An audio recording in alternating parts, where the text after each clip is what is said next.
So we are into the Temple Challenge Cup now, race 52. And we have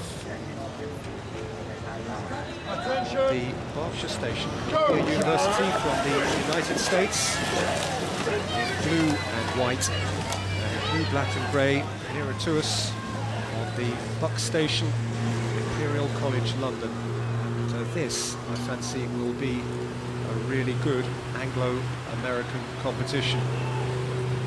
Columbia University, the city of New York, in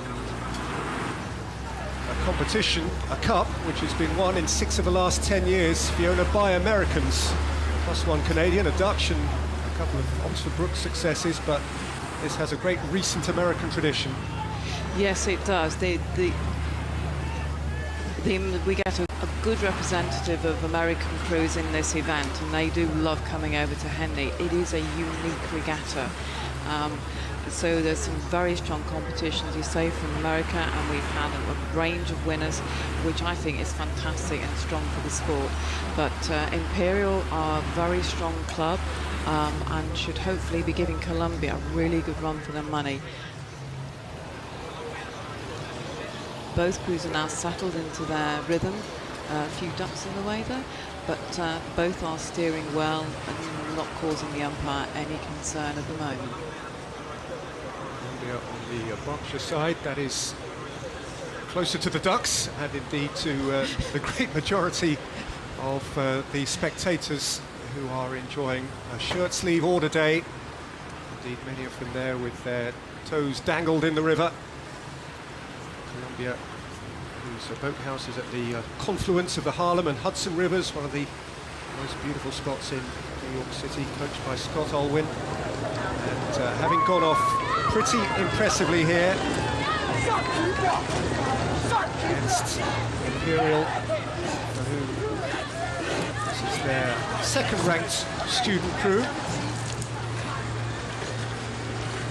With Romain Barnou, the stroke. I was looking at the Imperial website just last night, and there are a few anecdotes and less than complimentary lines written by each of the oarsmen about the other.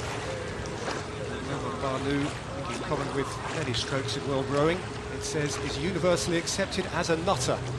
Perhaps you have to be. Well, if you're going to lead your crew through, you know, really tight, tough racing, you've got to be fairly committed and willing to give 110%. So the guys behind you know that you're going to lead them to the very best of your ability. Certainly that's what he's doing here. The Brooks were the champions of the Temple Challenge Cup last year. Imperial and their regular rivals are finding the going tough here against very impressive, smooth, confident-looking Columbia University 8. Yes, they're looking very measured now as they come down to the finish here. Very controlled, not losing any of that technique as they cross the finish line. Columbia University, in the end, by perhaps just more than a length from Imperial College, and it is the Americans who progress.